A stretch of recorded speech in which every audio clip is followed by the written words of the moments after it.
सुंदरवन के जंगल में एक अनाथ टूनी चिड़िया रहती थी। वो दाने की तलाश में इधर-उधर घूम रही थी। तभी उसे किसी की कराहने की आवाज़ सुनाई देती है। अरे ये तो किसी के दर्द से कराहने की आवाज है। वो पेड़ के पीछे से आवाज आ रही है। चलो चलकर देखती हूँ, शायद किसी को मेरी मदद की जरूरत हो। टूनी चिड़िया पेड़ के पीछे जाकर देखती है तो एक घायल कबूतर पड़ा है जो दर्द से कराह रहा था। अरे आपको तो बहुत चोट लगी है, आपके सर से बहुत खून बह रहा है। फिर टूनी चिड़िया जाती है, एक पीपल का पत्ता तोड़ कर लाती है और बंटी कबूतर के जख्मों पर लाकर रख देती है। आप कौन हैं और आपका नाम क्या है और आपको ये चोट कैसे लगी? मेरा नाम बंटी है और मैं बहुत ही अमीर बड़ा बिजनेसमैन हूँ। मैं जा रहा था बैगन की खेती खरीदने के लिए, पर एक दुष्टबाज ने मुझ पर हमला कर दिया और मेरे सारे पैसे लेकर वो भाग गया। बहुत गलत किया उस बाज ने, उसे ऐसा नहीं करना चाहिए था। आपके सर से बहुत खून बहा है, आपकी जान भी जा सकती थी। हाँ, आज तुमने मेरी जान बचा ली। अगर तुमने मेरी जान नहीं बचाई होती तो आज मैं जिंदा नहीं होता। उसके लिए बहुत बहुत धन्यवाद। इसमें धन्यवाद वाली कोई बात नहीं है। अगर हम पक्षी एक दूसरे की मदद नहीं करेंगे तो कौन करेगा? उम्र में तो तुम छोटी लग रही हो, लेकिन अपनी उम्र से बहुत ज्यादा समझदार हो। कौन हो तुम, कहाँ रहती हो और तुम्हारे मम्मी पापा कहाँ हैं? माफ करिए, मेरे माँ बाप नहीं हैं, मैं अनाथ हूँ और मेरा कोई घर नहीं है। मैं इधर उधर घूमकर अपनी जिंदगी इसी तरह बिता रही हूँ।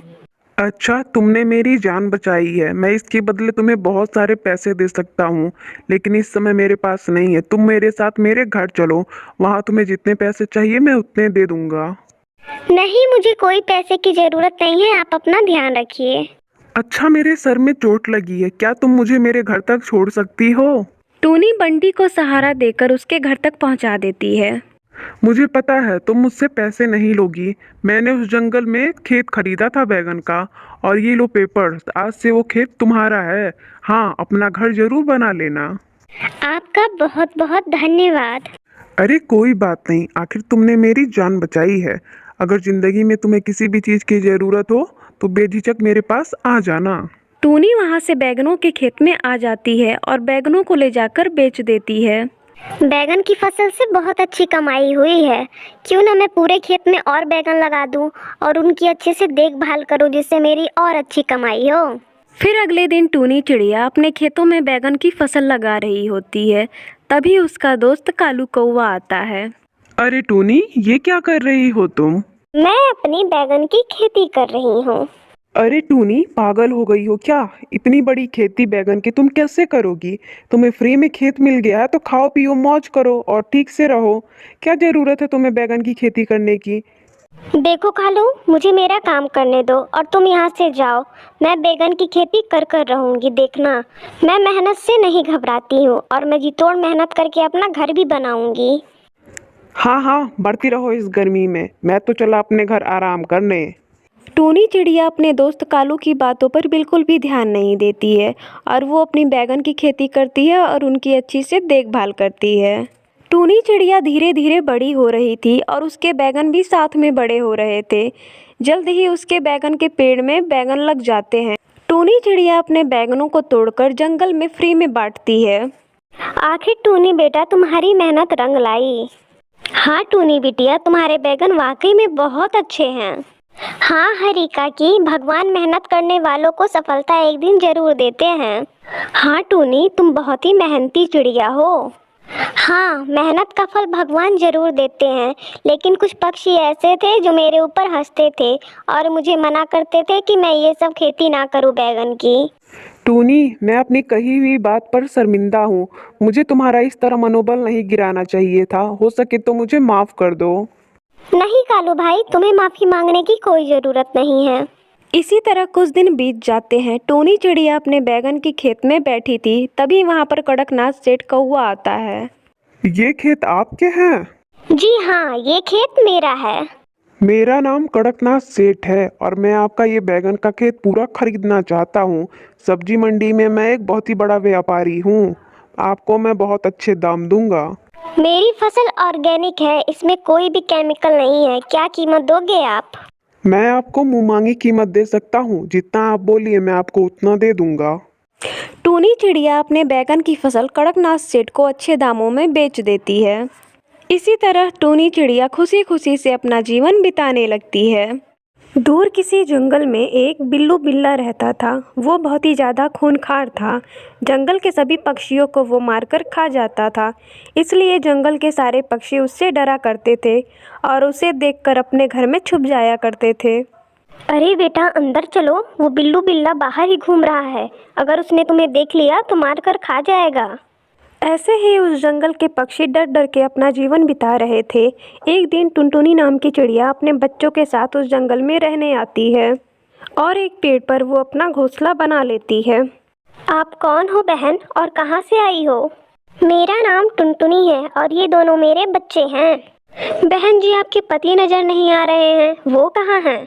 बहन जी मेरे पति नहीं हैं, उनका देहांत हो गया है और इस वजह से मेरे सास ससुर ने मुझे और मेरे बच्चों को घर से निकाल दिया है। बहुत बुरा हुआ बहन जी आपके साथ। अब होने को कौन टाल सकता है बहन जी, जो किस्मत में लिखा रहता है वो तो होकर ही रहता है। तभी उन लोगों के पास सुंदरी का पति आता है और कहता है, और भाई क्या बात चल रही है, जरा हमें भी बताओ। इनसे मिलिए, ये है मेरे पति कालू। नमस्ते भाई साहब, पहले आप चाय और समोसे लीजिए। कालू और सुंदरी टुनटुनी के चाय और समोसे पीते हैं। वाह भाई वाह, क्या लाजवाब समोसे हैं बहन जी, आप इसे कहाँ से लेकर आई हैं? वैसे तो ये हमारे जंगल के नहीं है, क्योंकि मैंने अपने जंगल के सारे हलवाइयों के पास के समोसे खा रखे हैं। ये समोसे मैंने खुद बनाए हैं। सच कह रही हो टुनटुनी तुम? ये समोसे तुमने बनाए हैं? फिर तो कहना पड़ेगा बहुत ही लाजवाब समोसे बनाए हैं। वैसे कहाँ से सीखा तुमने ये समोसे बनाना? मैंने अपने पति से सीखा था। मेरे पति एक हलवाई थे। वैसे मैं और भी चीजें बनाना जानती हूँ। बहन जी क्यों ना आप एक हलवाई की दुकान खोल लो, बाय गॉड बहुत अच्छी दुकान चलेगी आपकी। भाई साहब मेरे पास उतने पैसे नहीं है कि मैं दुकान खोलकर उसे चला सकूं। आप टेंशन मत लीजिए बहन जी, पैसे मैं लगा दूंगा, दुकान आप चला लेना। इसी बहाने मैं भी टुनटुनी से कुछ अच्छे पकवान बनाना सीख लूंगी। अगर आप दोनों कह रहे हो तो ठीक है। ऐसा कहकर सुंदरी कौवी और कालू कौवा अपने घर चले जाते हैं। रात हो जाती है। बिल्लू बिल्ला अपने शिकार की तलाश में इधर उधर भटक रहा था। अरे ये आज कहाँ चले गए सारे पक्षी, कोई नजर नहीं आ रहा है। बिल्लू बिल्ला पूरे जंगल में घूम आता है लेकिन उसे कोई भी पक्षी नहीं मिलता है। वो गुस्से में कहता है, मैं यहाँ सुबह से भूखा घूम रहा हूँ लेकिन कोई भी दिखाई नहीं दे रहा है। तभी बिल्लू बिल्ला को एक पक्षी का छोटा बच्चा दिखाई देता है। अरे वाह, चलो आज तो मेरे डिनर का इंतजाम हो गया। ऐसा कहकर वो बिल्लू बिल्ला उस छोटे से बच्चे को खा जाता है। अरे वाह, इस नरम नरम पक्षी के बच्चे को खाकर तो मजा ही आ गया।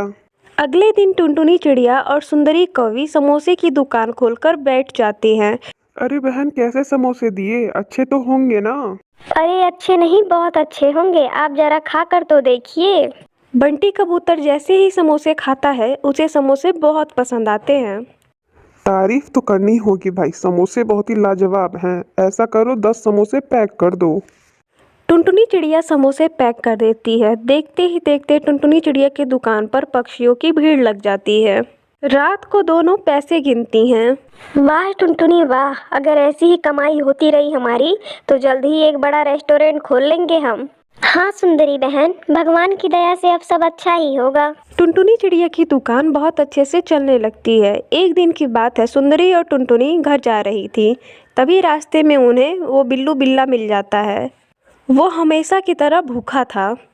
अरे भागो, ये तो वही बिल्लू बिल्ला है जो सारे पक्षियों को खाता है। सुंदरी कौवी वहाँ से भाग जाती है लेकिन टुनटुनी उस बिल्ले के पकड़ में आ जाती है। मुझे सुबह से बहुत भूख लगी है, अब मैं तुझे खाकर अपनी भूख मिटाऊंगा। बिल्ला भैया मुझे मत खाओ, मुझे छोड़ दो। अगर चिड़िया से दोस्ती करूंगा तो खाऊंगा क्या? वो बिल्ला जैसे ही टुनटुनी को खाने जाता है वैसे ही टुनटुनी उसके पकड़ से बाहर हो जाती है। तुम मुझे मत खाओ, मैं तुम्हें खाने के लिए बनाकर पकवान दूंगी। प्लीज मुझे मत खाओ, मेरे छोटे छोटे बच्चे हैं। टुनटुनी चिड़िया उस बिल्ले को समोसे ला कर देती है। वो बिल्लू बिल्ला समोसे खाने लगता है। वो बिल्ला धीरे धीरे बहुत सारे समोसे खा जाता है। उसको समोसे बहुत ज़्यादा पसंद आते हैं। समोसे बहुत अच्छे थे, तुमने बनाए थे क्या? चलो इस बार मैं तुझे छोड़ देता हूँ, बस मेरी एक शर्त है। क्या शर्त होगी आपकी बिल्ला भैया? आज से मुझे जब भी भूख लगेगी तू मुझे समोसे ला कर देगी। मेरी भी एक शर्त है बिल्लू भैया, आज के बाद से आप किसी भी पक्षी को परेशान नहीं करेंगे और किसी भी पक्षी को मारकर नहीं खाएंगे। ठीक है, मुझे तुम्हारी शर्त मंजूर है, लेकिन तुम मुझे रोज समोसे ला कर दोगी। टुनटुनी की सूझबूझ से जंगल के सारे पक्षियों को उस बिल्लू बिल्ला से छुटकारा मिल जाता है।